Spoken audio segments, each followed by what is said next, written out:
Hello everyone, welcome to our channel. బంగాళాఖాతంలో ఏర్పడిన అల్పపీడన కారణంగా రెండు తెలుగు రాష్ట్రాల్లోనూ రానున్నటువంటి 24 గంటల పాటు అతి భారీ వర్షపాతం కొనసాగుతుంది. వివరాల్లోకి వెళ్లి ఏ జిల్లాల్లో వర్షాలు పడతాయి, వాతావరణ పరిస్థితులను తెలుసుకుందాం. ముఖ్యంగా తెలంగాణ, అదేవిధంగా ఉత్తర కోస్తా జిల్లాల్లో భారీ వర్షపాతం నమోదవుతుంది.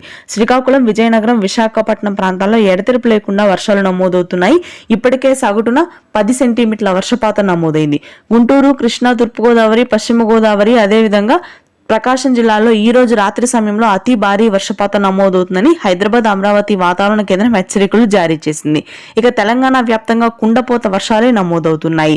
ముఖ్యంగా మధ్య తెలంగాణ, హైదరాబాద్ నగర వ్యాప్తంగా కూడా భారీ వర్షాలున్నాయి.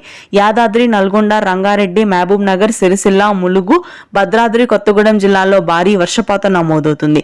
సంగారెడ్డి, జనగామ, కామారెడ్డి, భువనగిర్, ములుగు, మహబూబాబాద్, వరంగల్, హన్మకొండ, జనగామ ప్రాంతాల్లో కూడా ఈ రోజు రాత్రికి వర్షాలు కురుస్తాయి. దాదాపుగా హైదరాబాద్ నగర వ్యాప్తంగా రాత్రి నుంచి భారీ వర్షపాతమే కురుస్తుంది. ఆగస్టు 22 వరకు కూడా వర్షాలు నమోదవుతాయి. మియాపూర్, శేర్లింగంపల్లి, కప్రా, పటాన్ చెరువు, మాదాపూర్, కుకట్పల్లి, కేపీహెచ్పీ, దిల్సుఖ్ నగర్, ఆదిబట్ల, గట్కేసర్, ఎల్బీ నగర్, వనస్థలీపురం ప్రాంతాల్లో కుండపోత వర్షాలుంటాయి. Thank you.